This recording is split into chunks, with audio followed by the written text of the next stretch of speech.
Hey, welcome back to another edition of the Sports Rush, a special midweek edition. I am Brett Rump, and I got to tell you, it was impressive.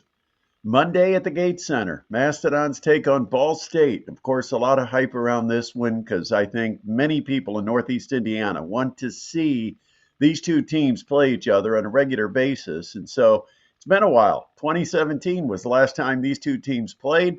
They get back together, just an exhibition game, but hopefully it leads to a regular season game in the not too distant future. We do know these two teams play an exhibition next year down in Muncie, but we thought we would learn quite a bit about both these teams on Monday, and I feel like we did. And if you're a Mastodon fan, you've got to be pretty excited about what you saw. I know there were plenty of concerns going through the summer because of the loss of Rashid Bello to graduation, and then you take Jalen Jackson, top scorer from the Mastodons, and a guy that local product. He got opportunity elsewhere, got a chance to go down to Butler. Um, I mean, that's life. You follow the money sometimes, and you go for the opportunity. And I hope it all works out for Jalen. But he gets to go to school now with his twin sisters. They have joined the Butler women's team. So hopefully it all works out for him. But that was a concern for Mastodons fans that you were losing two really outstanding players, and then Eric Mulder decides to go back home and go to Iowa State. He's probably not going to have a significant playing role, but he's going to be able to play just 50 minutes or so from his home in Iowa. Gets to play for a power conference program in Iowa State. And so Eric Mulder moved on. Well, I'll tell you what, from what we saw on Monday night, the Mastodons have done a pretty remarkable job in replacing some of those losses with some dynamic players, a big that I think is going to replace every bit of what Eric Mulder brought to the court. Let's go ahead and talk about it. This is the place you're going to get the inside information on Mastodons basketball all season long. I'm going to break it down and give you the honest truth and opinions of what is happening with Mastodon basketball. First exhibition game, they take on Ball State. Plenty of concerns, but plenty of anticipation going into this one. And the Mastodons wasted no time in putting some of the concerns to rest because, man, did they play fast early on. Raced out to what was it, 21 to 6, 21 to 8. They were just absolutely on fire over the first 4 or 5 minutes of this game. And most of it was led by the guard play of CJ Hadnot and Mikhail Stevenson. Both of them had outstanding games for the Mastodons. Mikhail Stevenson, of course, just did a little bit of everything. Finished with 23 points, 11 rebounds, 7 assists, couple of steals. Now, he did turn it over 5 times, but that'll be a number I think that gets under control because we saw the same thing early in the season last year with Rashid Bello, and he turned it around and ended up being no concern at all by the end of the year.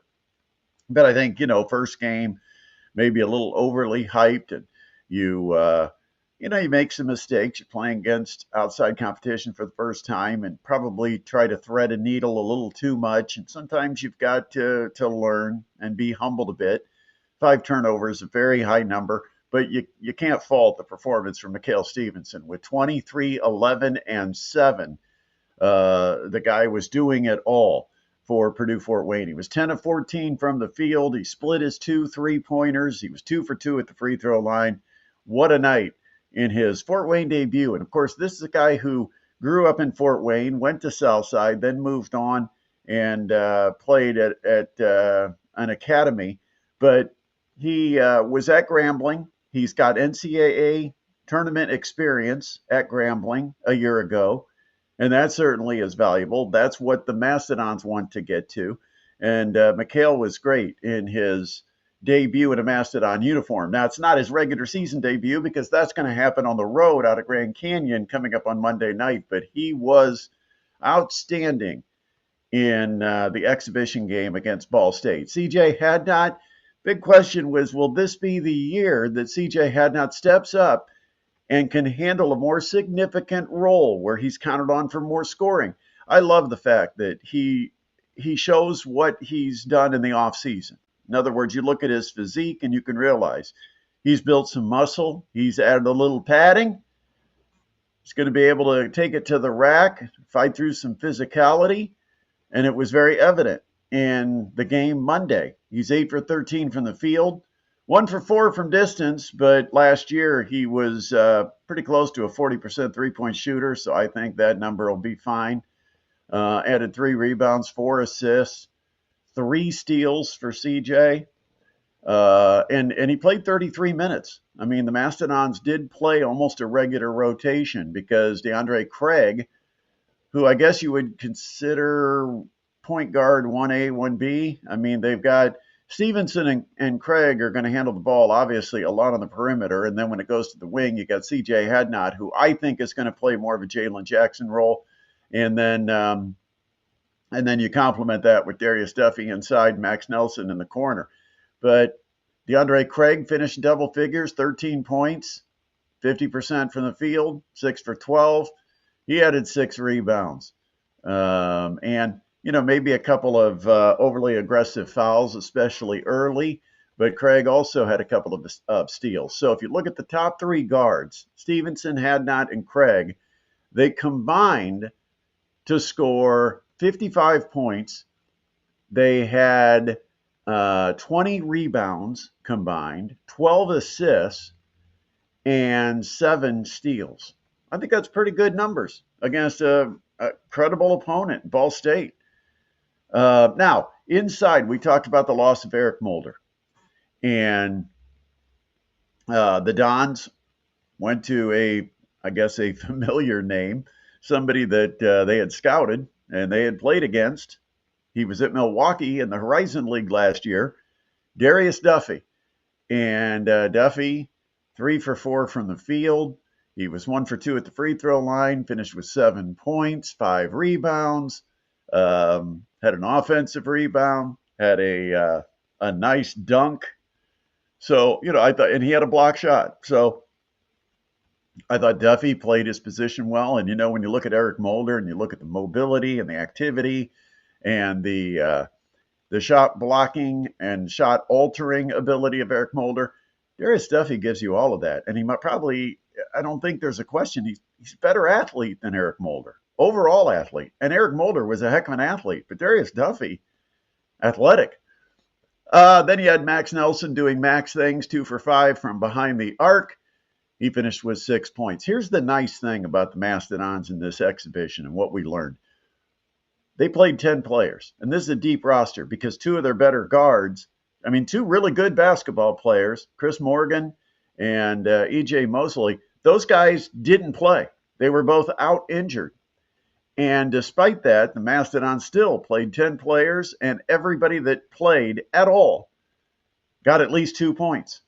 So everybody is capable of filling up the score sheet. Everybody is probably capable of seeing the court at some time or another. Coach Kaufman's going to have a challenge figuring out who is the 7 or 8 man rotation. Usually he plays an 8-man rotation. He will play 9, but he's never really gone with a 10-man rotation. And if there's ever a team that might have a roster that deserves a 10-man rotation, it might just be this roster. And of course, that adds some extra insurance if there's an injury or anything happens to any of the starters. They get an illness or whatever. But Ibrahim Kaba, he got to show what he can do. He was 3 for 5 from the field. Kaba, 6'9" wing player, perimeter player. He can handle the ball.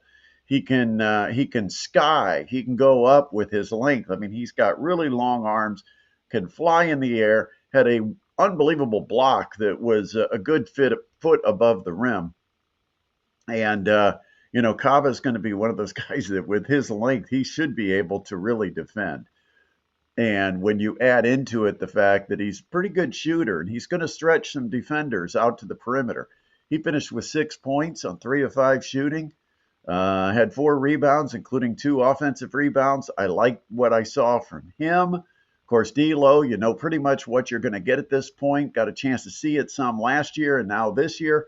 And then Ja'Cory Lipkins, who is a guy that will certainly put in the effort on the defensive end. He chipped in with 3 points. He made his only 3-point shot. That's, I don't want to call it a specialty because he could certainly do more than just shoot 3-pointers, but it is one of his strongest skills, is where he was hitting well over 40% last year at the D2 level. And he ended up 1 for 1 from behind the arc, a couple of rebounds, and a couple of assists. Mastodon's had 21 assists in this basketball game. So really good number. All right. So Yuval Levin, I think he's got to adjust to the American game. It's physical. It's athletic, probably more so than what he's seen in Israel, even in pro ball. And I think he's going to adjust to that. He's certainly got the skill to be able to do so. He's an outstanding passer. I think eventually he's going to get more comfortable with the speed and the pace of the game. And, in the game Monday night, 16 minutes, was 0 for 2 from the field, was 2 for 4 at the free throw line. He missed his first two, may have been a little bit of nerves, made the last two at the free throw line, 2 for 4 for the game, and added 3 rebounds with 4 assists. So I think he'll be fine. I think he's going to be a good passer and a distributor, and he's going to be a great teammate, and eventually probably counted on to do a little more scoring. And even Mason Trout, first chance for him after redshirting last year, 1 for 2 from the field. He made a bucket, got 2 points. So good to see him get his first points in a Mastodon uniform. But again, 10 players played, 10 players scored. Mastodons win it 84-70 over Ball State. And, you got to feel good. I know it's one game, and I know it's exhibition, so you don't see all of the same rotations. But I thought Ball State played this pretty straight up, and the Mastodons played it pretty straight up. And I thought it was two teams really going at it. And the Mastodons raced out to that early lead, and they made it hold up. They never trailed in the basketball game against Ball State. Now, coming up on Monday, the season starts for real with a road trip to Phoenix. They'll take on Grand Canyon. And Grand Canyon, of course, coached by Bryce Drew, a state of Indiana legend. Of course, who doesn't remember the shot that Bryce Drew hit in the NCAA tournament to win a game for the Valparaiso Crusaders at the time, now the Valpo Beacons. But Bryce Drew is the head coach. He took over for Dan Marley, and it should be fun out in the desert. I'll tell you what, Grand Canyon gets unbelievable support. The students really show up in big numbers. Generally 7,000 pack their arena, which holds about 7,000. So it'll be a fun opener. It'll be very similar to the Dons taking on Central Florida. I mean, that same type of environment, same type size arena. The only difference is Grand Canyon still considered a mid-major, but a power mid-major out of the Mountain West. So we hope you tune in. We will have the radio coverage on 1380 The Fan and 100.9 FM starting at 8:45 Fort Wayne time. 9 o'clock will be the tip. It's the Mastodons opener at Grand Canyon. That's our update on Mastodons basketball. This weekend, hopefully, we will be able to do a Sports Rush live show. Certainly hope so. Make sure if you haven't already, you subscribe and you click the bell so you know when we do go live. And I'll be out in Phoenix, so hopefully be able to connect and have good service so we can do a show from Phoenix on Sunday. For now, that is all she wrote. Go Dons.